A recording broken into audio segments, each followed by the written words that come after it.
Olá, hoje no Lente Aberta você vai conferir os benefícios da dança. Vai ver também as dificuldades de alguns atletas em conseguir patrocínio. Uma entrevista que alerta sobre os riscos do descarte indevido do lixo. E a dica de filme do Mandando Ver. Começa agora o Lente Aberta.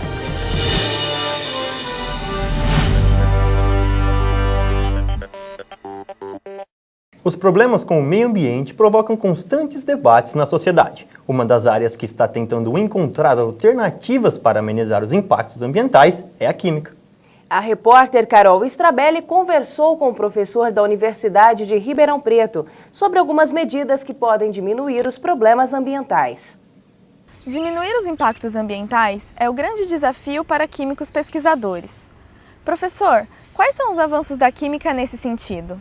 São várias as contribuições da química na área da melhoria da qualidade ambiental. Uma poluição está vinculada ao tipo de meio onde ela se propaga. Então nós podemos ter uma contaminação do ar, poluição atmosférica, uma contaminação do solo ou uma contaminação da água. E a química é capaz de colaborar, de contribuir para mitigar esses efeitos danosos de substâncias lançadas nesses meios, para trazê-los em padrões aceitáveis com a preservação ou transformar em algo não danoso. Quais são os principais problemas envolvendo o solo? Solo, nós, sobretudo aqui no estado de São Paulo, nós temos valores de orientação. Então nós temos uma tabela que estipula quais são as concentrações de diversas substâncias que garantem que aquele solo é um solo de padrão natural, de qualidade natural. Dependendo do uso que se faz desse solo, essa composição natural do solo pode ser alterada. Com isso nós temos valores de alerta, que dependendo de uma avaliação comprobatória de uma contaminação ou não, nós temos padrões que aquela área é potencialmente contaminada. Chegando a um limite excedente, nós temos como tabular aquela área, catalogar aquela área como uma área contaminada e a partir de então o órgão ambiental exige que nós utilizamos ações para remediar aquela área. A química tenta tratar o problema, é possível evitá-los? Bom, dentro de uma estratégia de gestão, né, a melhoria, né, o maior ganho se dá em evitar o dano. Né? Então, primeiro se busca evitar o dano. Uma vez que isso nem sempre é possível, é como reduzir o dano, né, para o menor possível. E uma vez o dano já ocorrido, é como recuperar, né? Como recuperar aquele dano causado. Então, sempre nessa lógica, né? Evitar é melhor do que reduzir, né? E reduzir é melhor do que recuperar. Obrigada pela entrevista, professor. É com você, João. No próximo bloco, veja as dicas da agenda. E saiba quais são as dificuldades para um atleta conseguir patrocínio. O Lente Aberta volta já.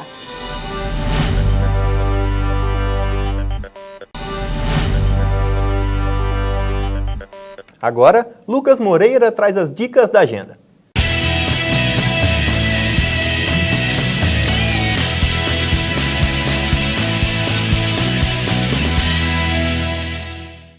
Olá, a agenda desta semana traz dicas de cultura para você curtir com toda a família. No dia 21 de setembro, no SESI, o Grupo 59 de Teatro apresenta o espetáculo Gato Malhado e a Andorinha Sinhá.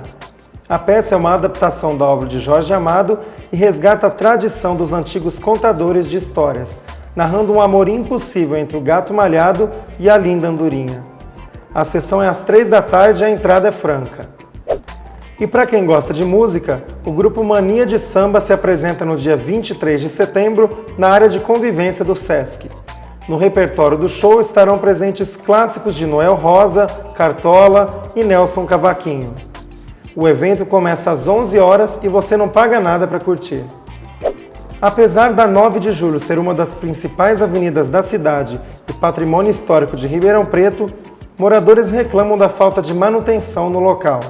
Veja na reportagem de Natália Dovigo. Seu Luiz trabalha há 2 anos como guardador de carros na 9 de julho, mas ele acompanha o crescimento da avenida há bastante tempo. A cidade era pequena, né? Aqui no alto aqui do Sumaré é um pouco, né? Poucas casas, bastante árvore, né? A gente até caçava, gostava de dar uns tiros, né?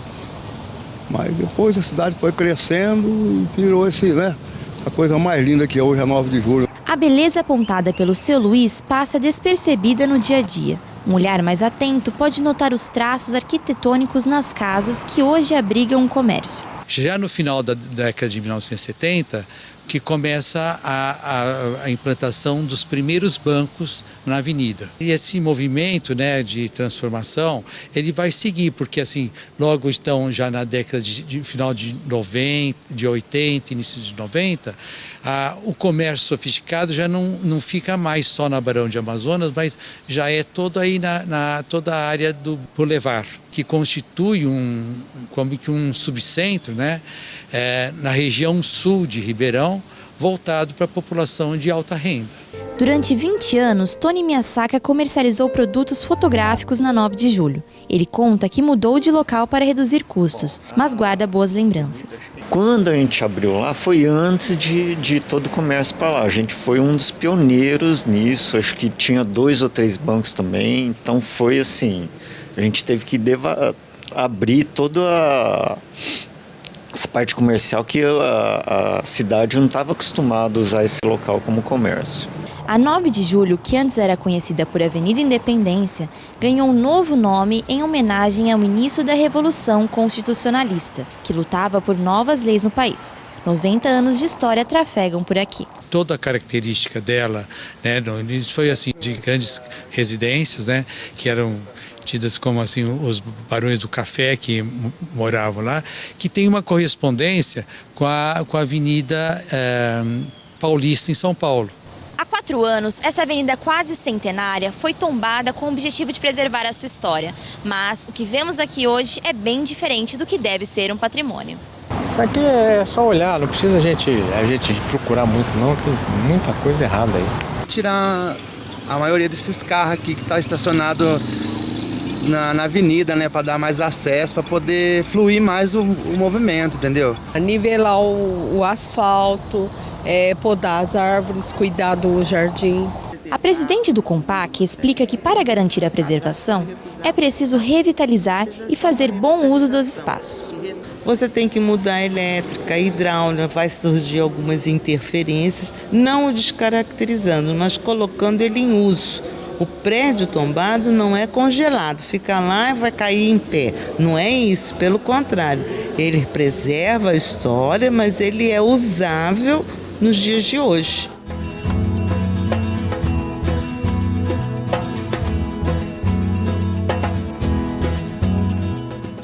Mesmo com o crescimento econômico do Brasil, praticar e participar de algumas competições esportivas ainda é um desafio para a maioria dos atletas. Fora da grande mídia e sem apoio e patrocínios, muita gente tira dinheiro do bolso para se dedicar ao esporte. Michel tem 17 anos, começou no motociclismo aos 6. Já foi campeão paulista, mesmo assim ainda depende do patrocínio para competir. Ribeirão Preto sempre teve grandes pilotos, grandes promessas e nunca nenhum incentivo e nada. O pai de Michel, que também foi piloto, chegou a disputar 3 etapas do Mundial de Motovelocidade, foi campeão paulista e passou pela mesma dificuldade. Financeiramente não consegui nada até agora. Eu consegui alguns apoios, alguns descontos e um equipamento, no caso o capacete, eu consegui um capacete para ele. Mas assim, investimento mesmo financeiro, até agora eu não consegui nada de investimento. É tudo do patrocínio mesmo. Só para colocar o filho em todas as etapas da temporada deste ano, Tato precisa investir R$120 mil com recursos próprios. Mesmo assim, a família Veludo não desanima. Mas eu estou nessa batalha aí há quase 30 anos já. Comecei a correr de cross, meu pai sempre me apoiou, sempre me ajudou. E agora o que eu puder fazer pelo meu filho, que tiver ao meu alcance, ao alcance da minha família, graças a Deus eu tenho uma família que adora, as irmãs apoiam, a mãe apoia, todo mundo apoia, então é uma coisa que assim, a gente vai junto, se diverte junto, ganha junto e perde junto. Para Michel, a falta de visibilidade do motociclismo no Brasil não atrai patrocinadores. Uma das grandes é a visibilidade mesmo, que os campeonatos não ajudam muito, não ajudaram muito nisso. E falam que já tem patrocínio, que procura outro esporte, a maioria das vezes é futebol e esse tipo de coisa. Se é difícil encontrar apoio e patrocínio para um esporte individual, imagina você para um esporte com quase 80 atletas e pouco difundido no Brasil, como o futebol americano. A equipe de futebol americano Ribeirão Preto Challenges enfrenta mais este desafio. Os atletas pagam uma mensalidade e promovem eventos para garantir a presença do time nos campeonatos paulista e brasileiro. A dificuldade, como todo esporte amador e semi-amador, é financeira, né? A gente precisa, no caso, fazer ações, principalmente de rifas, pizzas, para conseguir fundos para comprar equipamentos, para manter o time com equipamentos, bolas para treino, cones, tudo mais. O Challenges é o atual vice-campeão paulista da modalidade. Fechou uma parceria com o Botafogo e disputa os jogos em casa do Campeonato Brasileiro no estádio Santa Cruz com o nome de Botafogo Challengers. Porém, a dificuldade financeira atrapalha na hora de viajar, quando a equipe chega a gastar R$12 mil. Com certeza a modalidade ainda ser pouco divulgada. Hoje ela já é a 10ª mais praticada no país, né? Já está acima aí de basquete, de boxe, são modalidades tradicionais no país. Mas ainda a empresa ela tem um pouco de receio. Ela fala assim, futebol americano, eu prefiro futebol. Se no motociclismo o valor das motos e dos treinamentos assusta, no futebol americano o custo dos equipamentos, a maioria importada dos Estados Unidos, é um dos problemas. A chuteira aqui importada está saindo na base de uns R$200 a chuteira. A luva, dependendo da posição, é R$100, você vai pagar. E o equipamento, o shoulder, né, que seria o mais pesado, aí você vai achar numa faixa de R$300 a R$400. Além de precisar bancar o próprio esporte, os atletas amadores ainda correm o risco de contusões. Fica meio ressentido, ainda mais a família, né? Fala, você vai machucar, no outro dia você vai ter que trabalhar. E com os custos também dos equipamentos, eles falam, pô, você paga para jogar, tem todo esse preconceito ainda. Mas a gente faz por amor ao esporte mesmo, e a gente é profissional aqui dentro. A gente está buscando sempre evoluir para chegar num nível que a gente não precisa mais arcar com esses custos, né?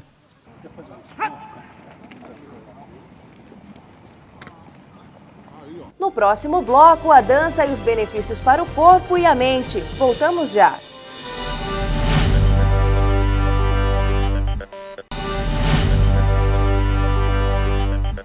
Confira a dica do Mandando Ver com Larissa Costa e Bruna Zanotto. O filme de hoje é Orgulho e Preconceito, do diretor Just Wright.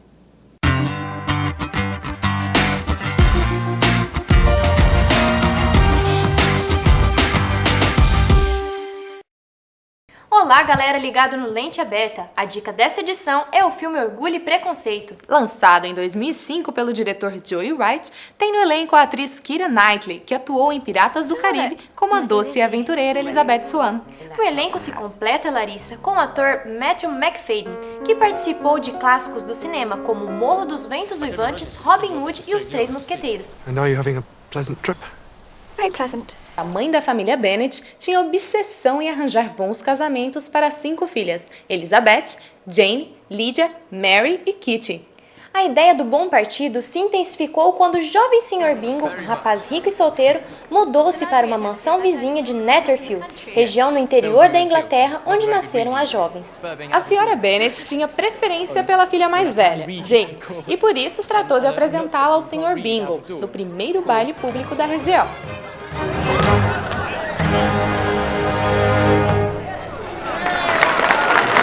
Elizabeth, ou Lizzie, como era chamada pelas irmãs, desenvolve uma grande antipatia pelo melhor amigo de Bingle, o Sr. Darcy. Para ela, não existia homem mais orgulhoso em toda a Inglaterra.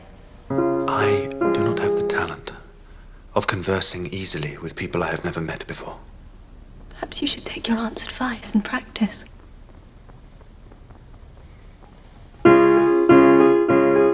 Ninguém esperava que o destino de Lizzie e do Sr. Darcy se entrelaçariam em diversas ocasiões, gerando vários conflitos entre o casal. Isso fez com que Lizzie criasse mais preconceito em relação ao orgulhoso Sr. Darcy. Mas esses sentimentos tiveram uma grande reviravolta. Larissa, vamos parar por aqui e deixar o telespectador tentado em assistir Orgulho e Preconceito. Concordo, Bruna. Pipoca e refri na mão. Tchauzinho. Tchau.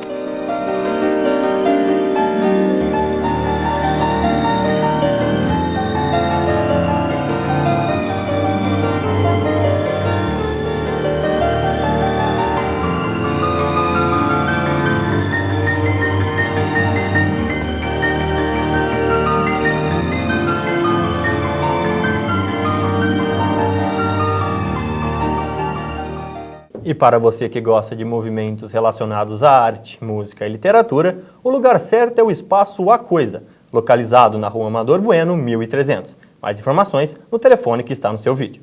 Além dos benefícios físicos, a dança pode ser uma ótima aliada para a formação acadêmica cultural. Algumas apresentações exigem horas de pesquisa e o resultado é uma coreografia impecável. Passos suaves, movimentos sincronizados e expressivos. A professora dita as instruções e as alunas executam a coreografia, onde cada gesto ajuda na saúde do corpo. A criança desenvolve, além da técnica, a conscientização corporal, ela vai desenvolver a postura, a disciplina e todo o tônus muscular necessário. A dança eleva o pensamento, melhora os reflexos e também ajuda a emagrecer, afirma Ana Luísa. Há 14 anos praticando, ela fala das mudanças. Quando criança eu era cheinha, era bem gordinha e chegou numa idade que o balé foi tudo, foi essencial para o meu físico, que eu consegui emagrecer muito e mudou tudo, né? Muda a vida profissional da dança, a vida pessoal, muda tudo. Para os especialistas, a dança começa como recreação. Pode ser o primeiro contato em grupo da criança fora de casa, mas há recomendações. A dança e a natação são exercícios leves, sem peso. Então, o que eu condeno muito na criança e no velho, são os dois extremos da vida, justamente é forçar um exercício usando pesos. Ela deve ter um avanço gradativo, recreativo, e aos poucos ela ir seguindo para que ela atinja o nível ideal de musculatura, de ossatura, e ela se desenvolva normalmente. Adriana também alerta para a escolha do profissional. Uma técnica mal ministrada pode trazer sérios problemas ao físico dos bailarinos, né? Como a questão das degenerações musculares, a questão também da má postura ou da técnica realmente aplicada de uma forma errada e sem correções. Para a gente entender melhor, a dança não trabalha somente o lado físico. Ela é muito importante para a saúde. Além de ser uma boa forma de exercício, como a gente faz nas academias, ela pode revelar culturas e também educar. É importante a gente lembrar que a educação da escola, ela pode estar envolvida com a educação física, né? Mesmo que seja com a dança, como um complemento. Andressa faz 4 modalidades de dança e garante que o exercício ajuda na formação acadêmica. A última apresentação precisou de muita pesquisa. Bom, a dança irlandesa ela foi passada na escola, a gente trouxe para casa para aprofundar conhecimento, para a gente poder entender como essa obra surgiu, por quê, quais são os benefícios e o que tem que ser feito nela. O pai coruja acompanha a filha nas apresentações desde o começo. Para ele, Andressa cresceu também como pessoa. Eu não sei como é que seria a personalidade da minha filha sem a dança. Muito dela foi moldado em função da dança, né? Então, eu vejo hoje a minha filha uma moça que ela tem uma responsabilidade no espaço, no grupo, nas coisas dela. Isso tudo advém também do ensino que ela tem com a dança. Ele pesquisa junto comigo, ele fica sabendo de notícias novas, ele me traz, ele me conta, ele vai discutindo, vira um debate. Daniela é professora há 15 anos e afirma que incentivar a pesquisa melhora o desempenho dos alunos na coreografia. A gente faz com que os alunos entrem dentro desse tema. Então a gente sugere pesquisas, cartazes, que eles leiam os livros. Então tudo isso faz com que o aluno entre dentro do espetáculo e a obra fica coreográfica, fica muito melhor. O resultado de tanto esforço físico e intelectual aparece nos detalhes de cada gesto das bailarinas. No palco, as obras ganham forma através da dança. Eu sou muito orgulhoso de participar disso com ela. Eu curto bastante. E só falta dançar. Ainda não aprendi a dançar, só falta isso aí.